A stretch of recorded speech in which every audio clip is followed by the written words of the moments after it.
Assalamualaikum warahmatullahi wabarakatuh. Di video kali ini saya akan melanjutkan materi tentang pembahasan buku praktikum siklus akuntansi dengan kasus UD Elektronika. Nah, minggu ini kita masuk ke periode pencatatan bulan Desember. Nah, sebelum masuk ke transaksi bulan Desember, saya jelaskan dulu refreshing untuk materi jurnal. Jadi dalam akuntansi itu dikenal ada jurnal khusus, ada jurnal umum. Nah, jurnal khusus sendiri ada 4. Yang pertama ada jurnal pembelian. Nah, jurnal pembelian ini fungsinya adalah mencatat pembelian barang dagangan secara kredit. Jadi ada 2 kata kunci. Yang pertama, kapan dicatat di jurnal pembelian? Yang pertama adalah berupa pembelian barang dagangan. Selain barang dagangan berarti tidak dicatat di jurnal pembelian. Kemudian syarat yang kedua adalah pembeliannya harus kredit. Jadi sekali lagi jurnal pembelian itu digunakan untuk mencatat pembelian barang dagangan secara kredit. Nah, nanti contoh bukti transaksinya berupa faktur pembelian. Nanti di contoh berikutnya saya berikan contoh faktur pembelian dan bagaimana pencatatannya dengan metode perpetual. Kemudian jurnal khusus yang kedua adalah jurnal penjualan. Nah, jurnal penjualan ini digunakan untuk mencatat penjualan barang dagangan ataupun jasa yang dilakukan secara kredit. Jadi kalau penjualannya itu baik barang dagangan maupun jasa dilakukan secara kredit, maka transaksi seperti ini dicatat di jurnal penjualan. Nah, contoh bukti transaksi yang dicatat di jurnal penjualan nanti adalah berupa faktur penjualan. Berikutnya jurnal khusus berikutnya ada jurnal pengeluaran kas. Nah, ini digunakan untuk mencatat bukti transaksi yang terkait dengan pengeluaran kas perusahaan. Jadi seluruh bukti yang terkait dengan pengeluaran kas oleh perusahaan nanti akan dicatat di jurnal pengeluaran kas. Nah, jenis buktinya nanti ada yang namanya di UD Elektronika itu jenis buktinya ada perintah penarikan cek atau PPC ya. Kemudian jurnal khusus berikutnya ada jurnal penerimaan kas. Nah, jurnal penerimaan kas ini digunakan untuk mencatat transaksi-transaksi yang berkaitan dengan penerimaan kas oleh perusahaan. Jenis bukti transaksinya nanti ada bukti penerimaan kas dan ada catatan kas mingguan. Kalau di UD Elektronika nanti pelunasan dari piutang pelanggan nanti menggunakan bukti penerimaan kas ini. Kemudian catatan kas mingguan nanti untuk mencatat penjualan tunai oleh perusahaan, baik penjualan tunai barang dagangan maupun penjualan jasa. Kemudian jenis jurnal berikutnya ada jurnal umum. Nah, jurnal umum ini digunakan untuk mencatat transaksi yang tidak bisa dicatat di jurnal khusus. Jadi yang tidak bisa dicatat di jurnal pembelian, tidak bisa dicatat di jurnal pembelian, tidak juga bisa dicatat di pengeluaran kas maupun penerimaan kas itu dicatat di jurnal umum atau ditampung di jurnal umum. Contoh bukti transaksinya nanti ada contohnya memo debit, ada memo kredit, kemudian untuk mencatat utang gaji yang belum dibayarkan atau gaji yang terutang, dan nanti ada beberapa contoh untuk jurnal umum. Berikutnya saya akan menjelaskan beberapa transaksi di bulan Desember, tidak semua, hanya mungkin saya berikan contoh satu-satu jurnal yang mencakup ada jurnal pembelian sampai mungkin nanti ada contoh sampai dengan jurnal umum.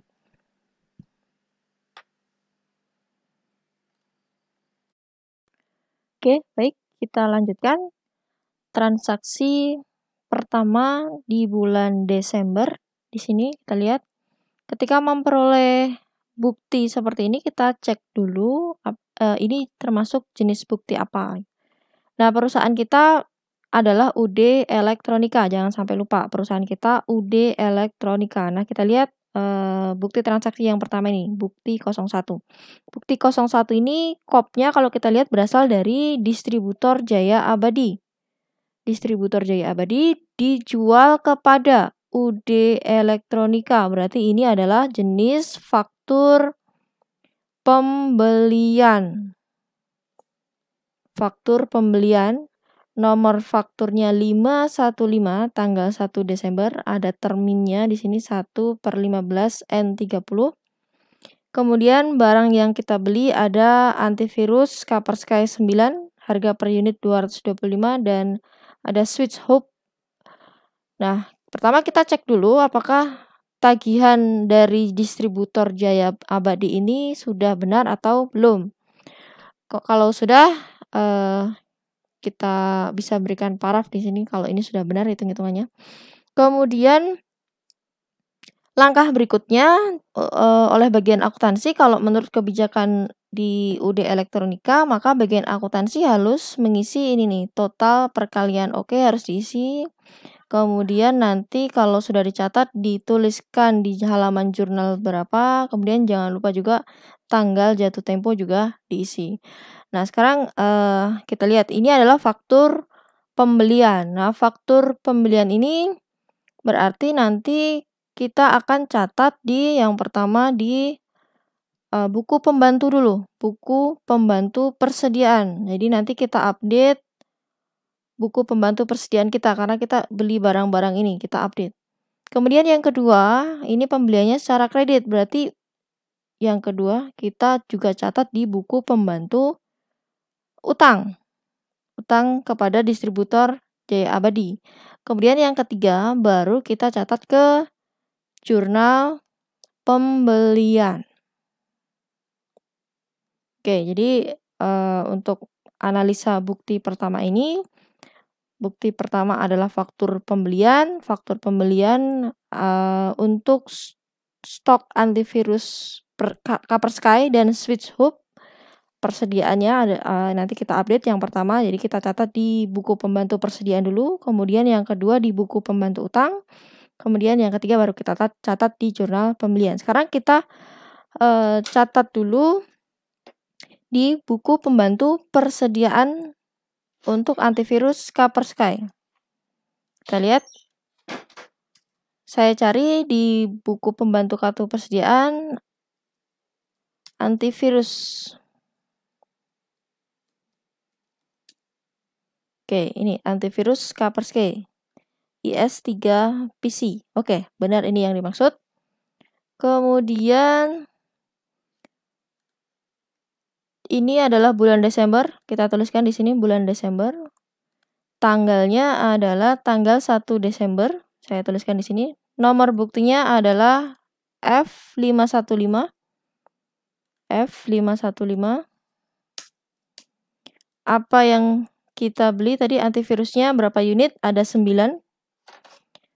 9 unit.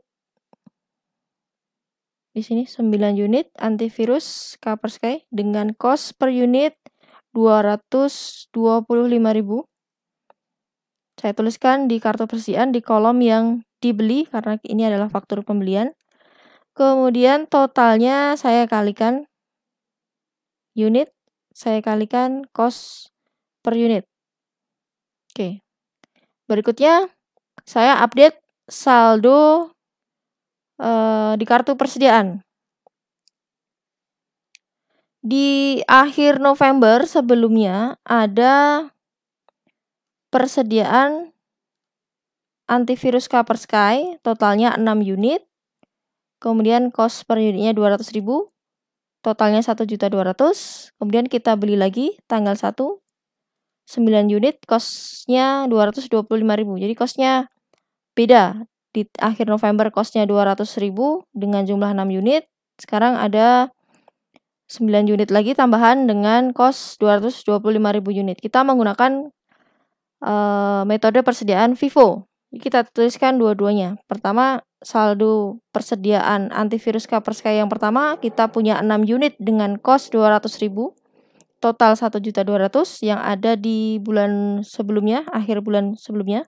Kemudian di tanggal 1 kita beli lagi 9 dengan cost 225.000. Kita tuliskan di bawahnya. Totalnya 202.000. 2.025.000. Total persediaan berarti ada 15 unit dengan kos 6 unit 200.000, yang 9 unit 225.000. Oke, buku pembantu persediaan berikutnya untuk yang antivirus Kaspersky sudah kita update. Berikutnya yang SwitchHub.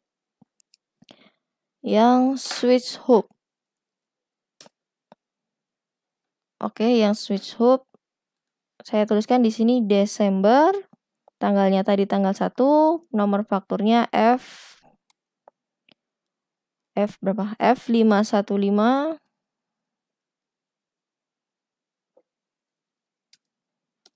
Kita isi kolom dibeli. Kolom dibeli ada 11 unit. Dengan kos per unitnya 465.000. Jadi totalnya sama dengan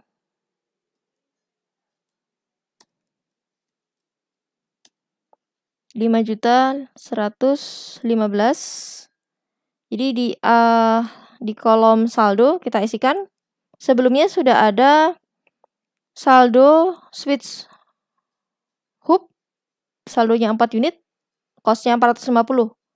Sekarang kita beli kosnya beda, kosnya 465. Jadi kita tuliskan yang pertama tadi kita punya saldo 4, kos 450. Nilainya kita kalikan.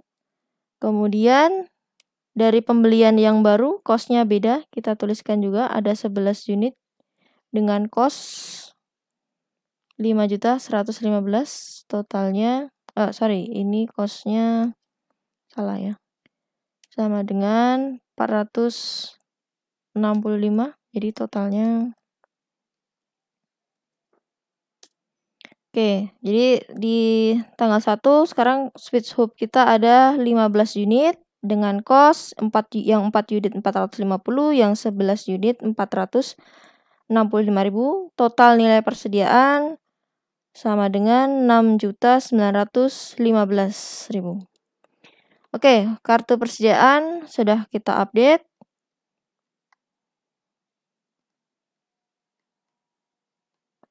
Berikutnya kita update buku pembantu utang. Buku pembantu utang, kita update buku utang kita ke distributor Jaya Abadi. Kita cari buku pembantu utang ke distributor Jaya Abadi. Oke, di bulan Desember tanggal 1 kita tuliskan keterangannya pembelian barang, nomor buktinya tadi faktur 515. Kemudian utang kita bertambah totalnya 7.140. Kita tuliskan di sisi kredit. Oke, sekarang di kolom saldo kita lihat. Kolom saldo di 30 November saldo kita sudah 0 utang kita. Kemudian di 1 Desember bertambah kredit 7.140. Jadi kalau di jumlah saldo kita sekarang adalah 7.140. Dari saldo periode sebelumnya 0 ditambah sekarang ada kredit 7.140. Jadi saldo utang kita ke distributor Jaya Abadi per 1 Desember 7.140. Kemudian berikutnya buku pembantu utang dan berikutnya ke jurnal pembelian. Kita catat transaksi ini di jurnal pembelian. Oke, ini jurnal pembelian. Tanggal 1, nomor fakturnya F515. Akun yang dikredit pembelian kepada distributor Jaya Abadi dengan nilai 7.140. Tinggal kita pindahkan di sini. Oke, itu untuk transaksi yang pertama sudah selesai. Berikutnya contoh transaksi berikutnya. Saya jelaskan bukti 02. Sekarang kita lihat apa bedanya bukti 02 dengan bukti 01. Di bukti 02 sekarang kita lihat bukti 02 kopnya adalah perusahaan kita. Kita lihat UD Elektronika. Ini kita nih. Kepada yang terhormat PT Radio Amazon. Ada faktur nomor 631 di sini. Berarti ini adalah faktur penjualan. Faktur penjualan kepada Radio Amazon. Nah, sama caranya, pertama kita cek dulu atau hitung-hitungannya ini sudah benar atau belum. Kalau sudah, kita berikan tanda centang atau apa, terserah kalian di sini, bahwa kalian ngecek ini buktinya. Kemudian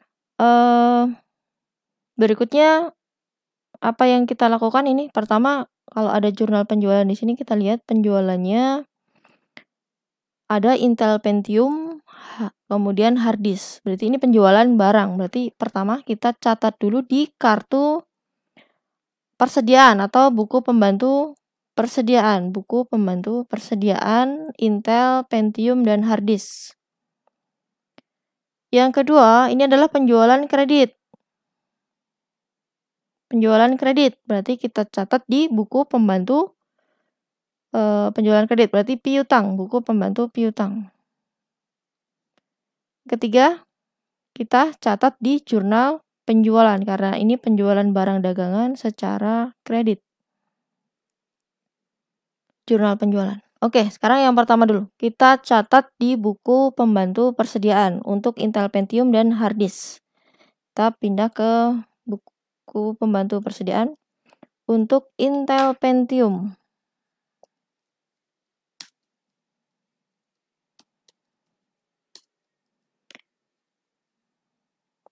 Intel Pentium transaksi tanggal 2 November. Yang ini kita lihat. Transaksi tanggal 2, nomor fakturnya adalah nomor 631. Di kolom yang dijual, karena ini faktur penjualan. Yang dijual untuk Intel Pentium ada 3.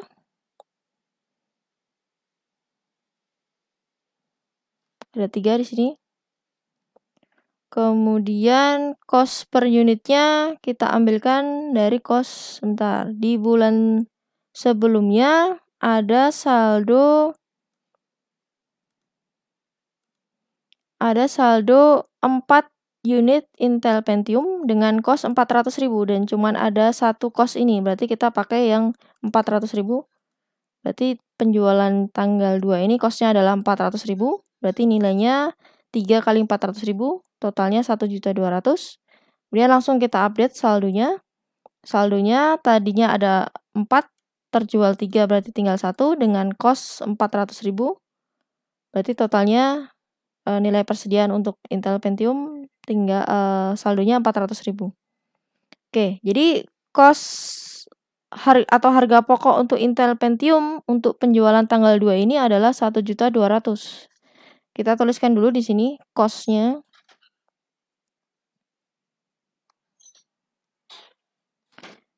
Cost-nya 1.200.000. Cost 1.200.000.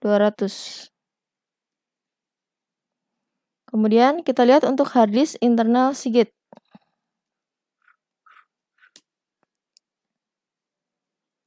Yang 320 GB. Oke, ini transaksinya. Tanggal 2 bulan Desember, nomor buktinya faktur 631.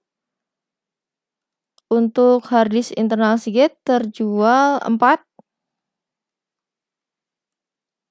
Terjual 4 dengan cost-nya di periode sebelumnya di tanggal terakhir di bulan November ada saldo 6 unit dengan cost 175.000, berarti cuma ada 1 cost ini, berarti kita ambil cost-nya adalah 175.000. Jadi totalnya adalah 700.000, dari 4 kalikan 175.000. Update lagi saldonya, tadinya masih ada 6, terjual 4, berarti tinggal 2 dengan cost 175. Jadi total persediaan hard disk terakhir adalah 350 nilainya. Kemudian kita ambil cost-nya yang di sini nih. Yang di sini kita ambil cost-nya penjualan tanggal 2 itu adalah 700.000. Di sini saya tuliskan cost-nya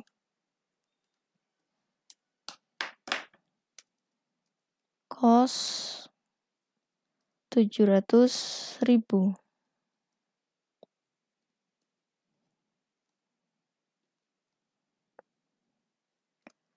Berarti total cost-nya, berarti total cost yang nanti mau kita catat di jurnal penjualan sama dengan 1.900.000.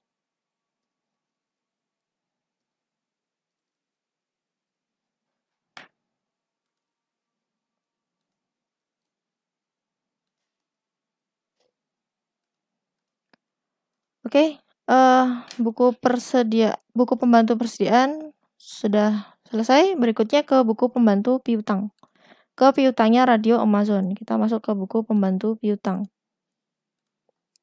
Kita cari buku pembantu Radio Amazon. Ini buku pembantu piutang Radio Amazon. Oke, ini transaksinya. Bulan Desember tanggal 2 ada penjualan barang dengan faktur nomor buktinya F631 sejumlah 3.080.000. Kita debit 3.080.000. Dan kita update saldonya, tadinya 0, sekarang ada penjualan kredit 3.080.000, berarti saldo per tanggal 2 3.080.000. Oke, berikutnya kita catat di jurnal penjualan. Jurnal penjualan.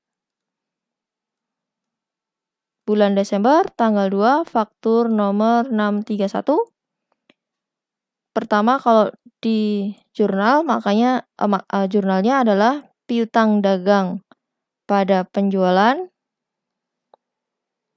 sebesar nilai di faktur 3.080.000. Kemudian jurnal yang kedua BPP atau beban pokok persediaan pada persediaan barang dagangan. Sebesar kos HPP-nya di sini 1.900.000. Oke, jadi jurnalnya piutang dagang pada penjualan barang 3.080.000. Kemudian karena kita pakai perpetual, kita catat juga BPP-nya, beban pokok penjualan pada persediaan barang dagangan senilai cost-nya. Cost-nya ini tadi sudah kita datanya kita ambil dari kartu persediaan 1.900.000. Oke, itu untuk pencatatan faktur penjualan. Berikutnya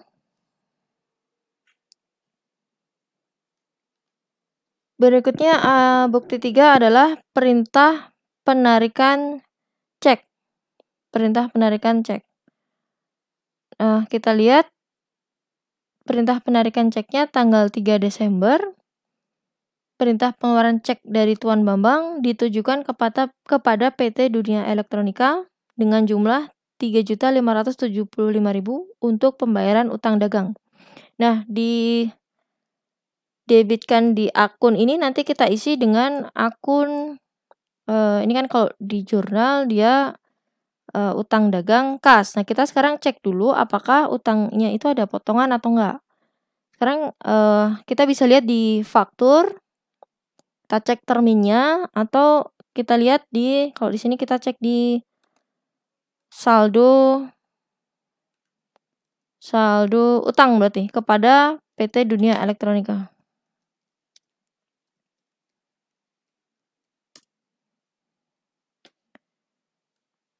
Oke, jadi langkah kalian pertama cek dulu ada potongan atau tidak. Harusnya dicek di fakturnya, tapi saya sekarang tidak pegang faktur, jadi saya ngeceknya di buku pembantu utang ke Dunia Elektronika dulu.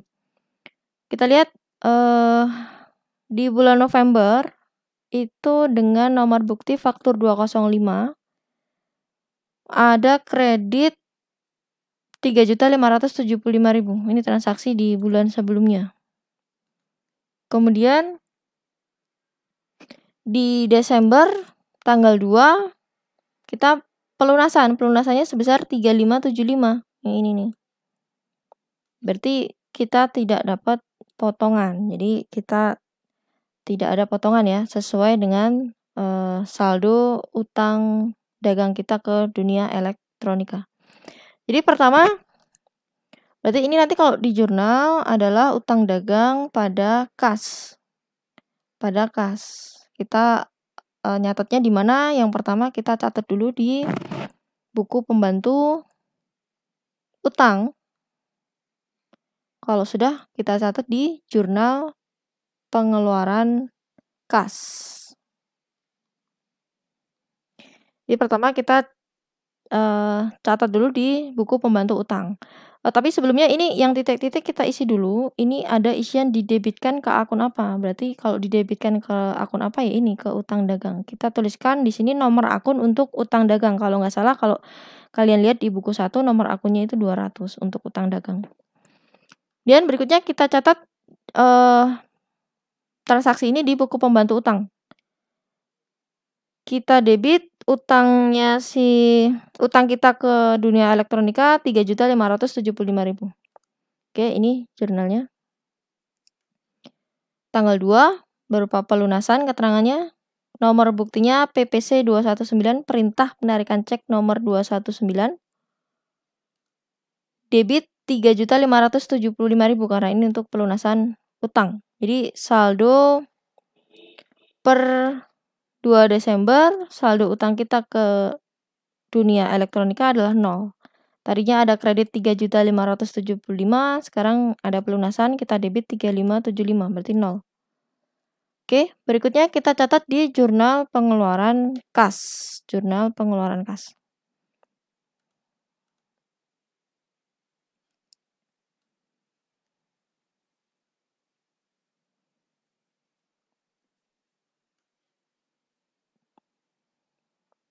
Oke, ini saya insert dulu. Jurnal pengeluaran kas. Saya isikan tanggal 3. Kemudian debitnya utang dagang. Utang dagang kepada PT Dunia Elektronika.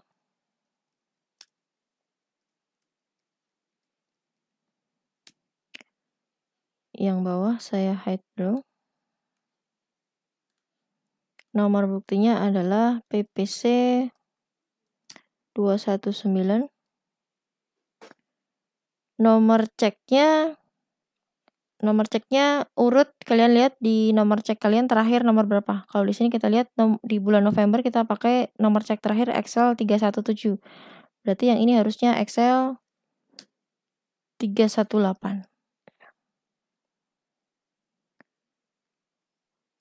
Debit utang dagang yang di debit tadi adalah 3575.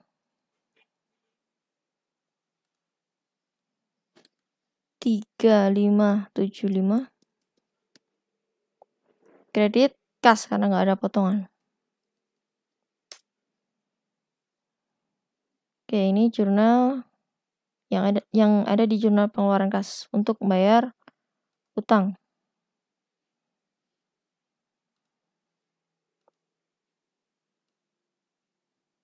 Jurnal tanggal 3 Desember, PPC 219.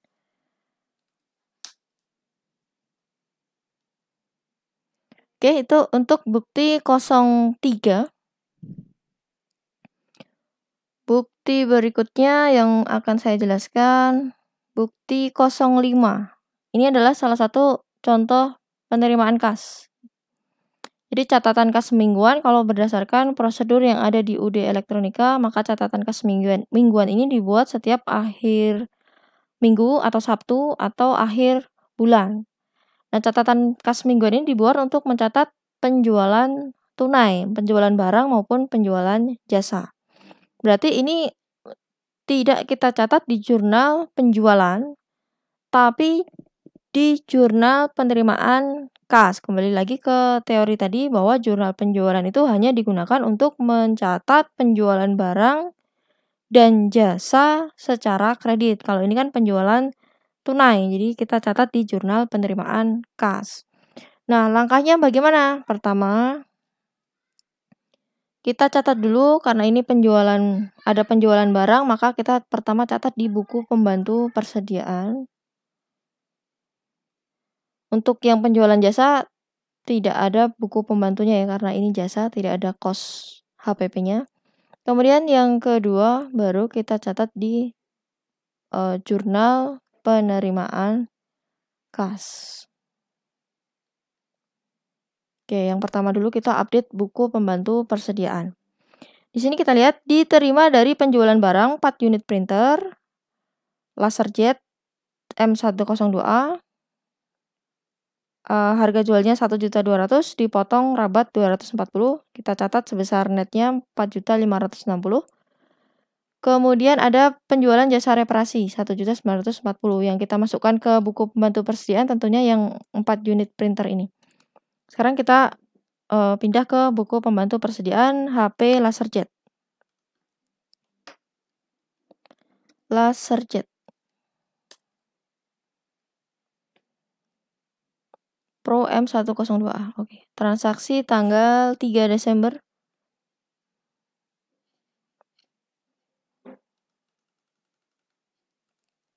Oke, karena ini penjualan, maka kita masukkan di kolom dijual. Tanggalnya adalah tanggal 3. Yang terjual adalah 4 unit.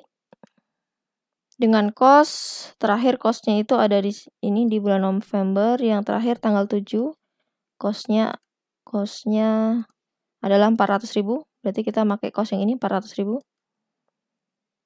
Kemudian totalnya berarti 4 kali 400.000, 1.600.000. Kemudian kita update saldonya. Saldonya 6 terjual 4. Jadi tinggal 2 dengan cost 400.000, berarti saldonya terakhir 800.000. HPP untuk printer HP LaserJet di sini 1.600.000. Kita tuliskan di sini costnya HPP 1.600.000. Nanti kita catat di jurnal penerimaan kas. Kemudian berikutnya diterima dari penjualan jasa reparasi. Ini tidak ada buku pembantunya karena dia bukan persediaan. Berarti buku pembantu persediaan clear. Berikutnya kita catat di jurnal penerimaan kas. Jurnal penerimaan kas. Tanggal 3 Desember, ini saya head dulu. Tanggal 3 Desember, akun yang dikredit adalah penjualan tunai dengan nomor bukti CKM, maksudnya catatan kas mingguan nomor 056, tanggal 3. Kas yang diterima dari penjualannya ini adalah 6,5 juta. Kemudian kredit, oke, jadi ini kalau di jurnal adalah kas ke penjualan barang dan penjualan jasa. Kasnya adalah 6,5 juta, penjualan barangnya 4.560, penjualan jasanya 1.940. Kemudian jurnal yang kedua kita catat BPP pada persediaan barang dagangan. Jumlahnya tadi ini HPP-nya 1.600.000 untuk HPP printernya. Oke, kita catat yang pertama dulu. Untuk mencatat penjualannya, kas debit 6,5 juta, kredit penjualan barang, penjualan jasa. Debit kas 6,5 juta, kreditnya penjualan barang dan penjualan jasa. Penjualan barangnya 4.560, kemudian penjualan jasa 1.940. Berikutnya BPP ke persediaan, debit BPP 1.600.000, kreditnya persediaan barang dagangan 1.600.000. Oke, itu untuk bukti nomor 5, clear. Berikutnya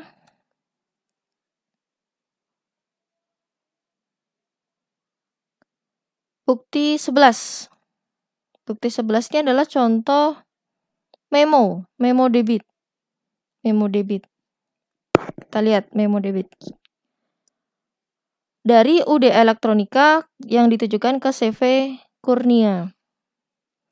Jadi memo debit ini digunakan untuk mendebit akun utang dagang. Artinya utang kita kepada CV Kurnia kita debit, kita kurangi karena ternyata ada pengembalian barang. Pengembalian barangnya berupa apa? 2 unit Intel Pentium G4900 karena rusak dan tidak berfungsi. Nah, kita lacak dulu ini pembeliannya itu faktur nomor berapa? Ternyata dari faktur nomor 661. Jadi dulu kita pernah beli dari CV Kurnia berupa Intel Pentium ini. Nomor fakturnya 661. Dan di tanggal 6 ada barang yang kita kembalikan ke CV Kurnia karena ternyata barang yang kita terima itu rusak dan tidak berfungsi. Nah, kita telusur faktur nomor 661. Benar nggak? Dulu kita pernah beli dari CV Kurnia, faktur nomor 661. Nah, ini faktur nomor 661. Kita pernah beli dari CV Kurnia Intel Pentium, jumlah unitnya 19, cost-nya per unit 420.000. Oke, betul.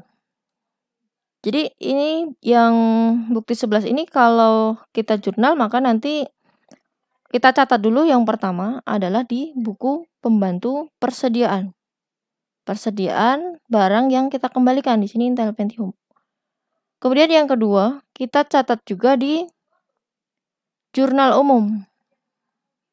Di jurnal umum. Nah, jurnalnya nanti jurnal umum bagaimana nih? Yang jelas utang dagang kita berkurang, berarti kita debit utang dagang. Kreditnya persediaan kita kurangi karena kita kembalikan ke CV Kurnia. Jadi persediaan barang dagangan.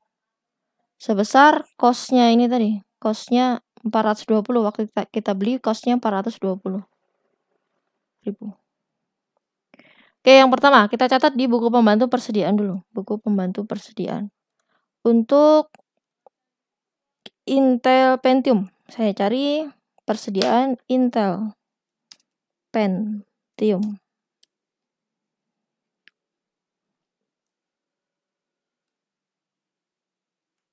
Intel Pentium G4900 G4900 tanggal 6 Desember. Oke. Tanggal 6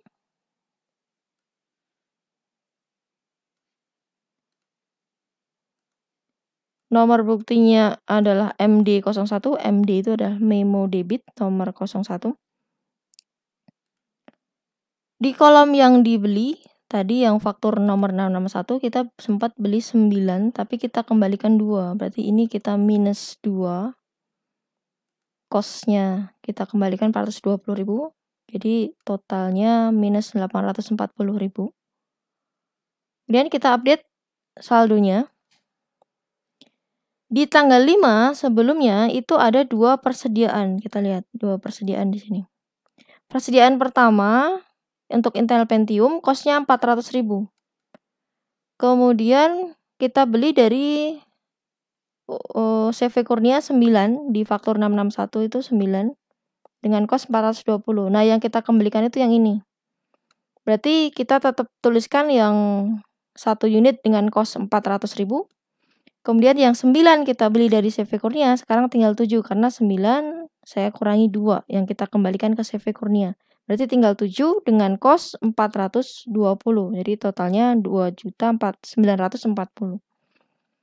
Oke, ini untuk posting ke buku pembantu persediaan untuk bukti 11. Jenis transaksinya memo debit 420.000.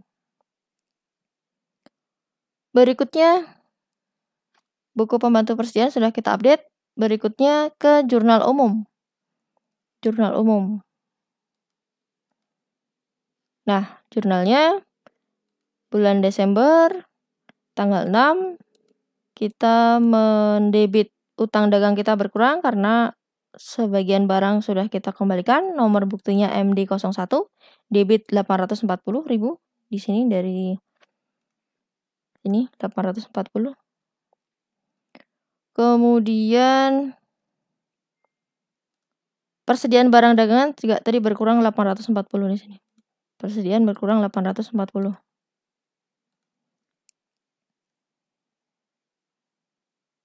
Jurnal umum.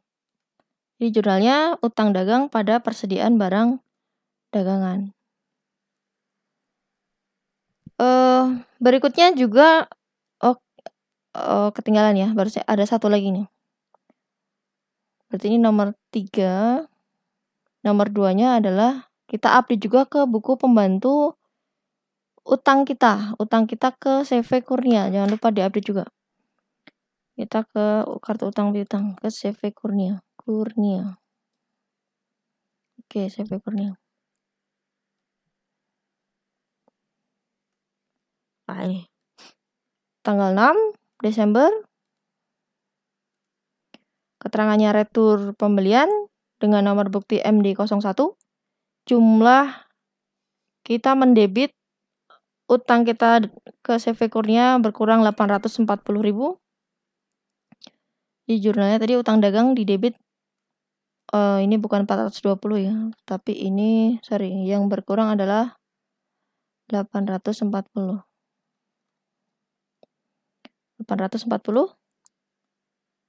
Jadi saldo utang kita ke CV Kurnia 3.780 dikurangi 840. 2.940.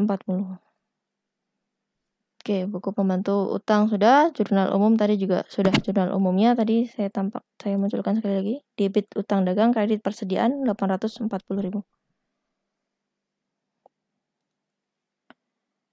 Oke, berikutnya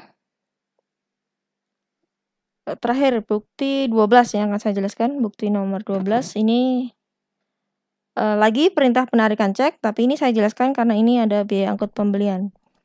Nah, kalau ini untuk bayar biaya angkut pembelian barang dagang dari CV Kurnia, maka jurnalnya nanti kalau ada biaya angkut berarti kalau perpetual berarti menambah kos dari persediaannya.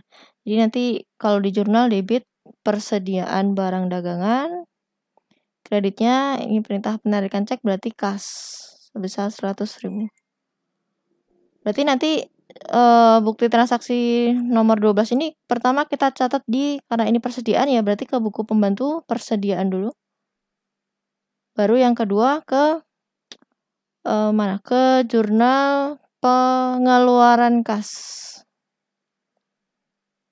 Yang pertama kita catat di buku pembantu persediaan dulu. Buku pembantu persediaan untuk, nah kita lihat di pembelian di CV Kurnia ini untuk beli barang apa? Pembelian dari CV Kurnia tanggal 5 Desember. Kita lihat dulu. Pembelian tanggal 5 Desember dari CV Kurnia. Ya, ini yang faktur 661 tadi. Jadi, biaya angkut 100.000 tadi untuk membeli dari CV Kurnia Intel Pentium G4900. Berarti persediaan yang mau kita update adalah Intel Pentium. Oh, ini ya, oke. Oke, ini yang mau kita update. Jadi, kalau ada biaya angkut, nanti menambah kos dari persediaannya. Tanggal 6 Desember, tanggal 6, buktinya adalah PPC nomor 222. Jadi 100.000 ini untuk bayar biaya angkut pembelian tanggal 5 di sini. Jadi kita tuliskan saja biaya angkutnya di sini 100.000.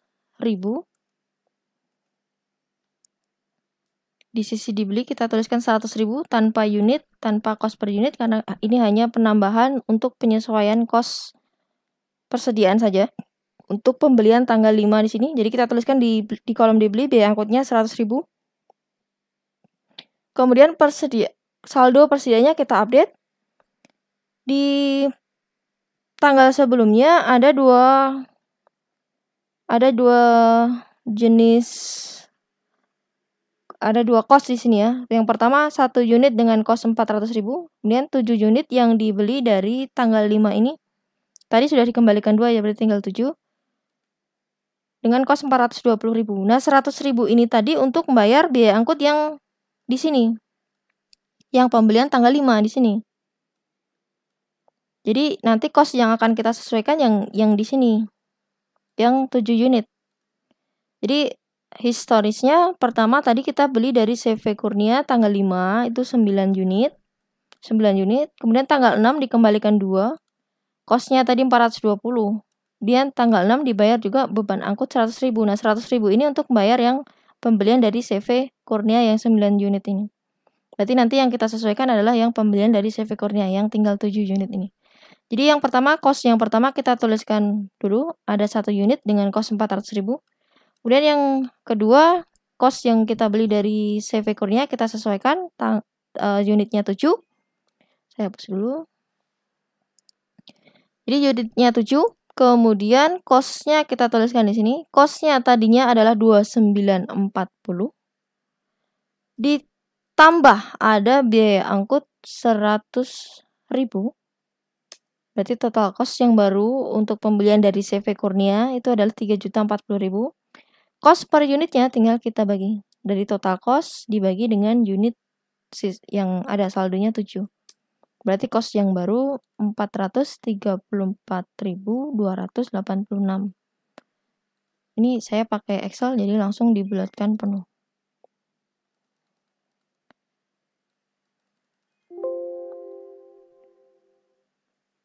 Baik, itu untuk posting ke buku pembantu persediaan. Untuk beban angkut atau biaya angkut pembelian. Kemudian yang kedua kita catat di jurnal pengeluaran kas. Jurnal pengeluaran kas.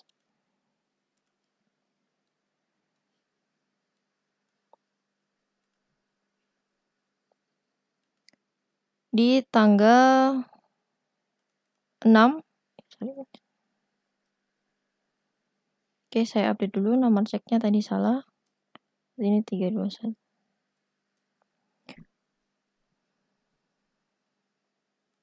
Saya hide.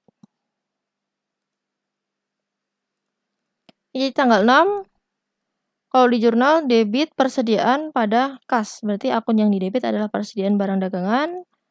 Nomor buktinya adalah PPC 222. Nomor ceknya kalau diurutkan dari kalau urut transaksinya adalah XL321. Jumlahnya adalah 100.000. Kemudian kreditnya adalah kas 100.000.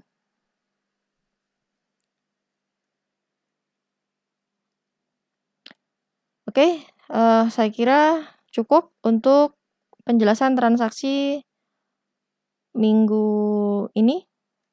Sudah mewakili jurnal umum maupun jurnal khusus. Oke, terima kasih. Assalamualaikum warahmatullahi wabarakatuh.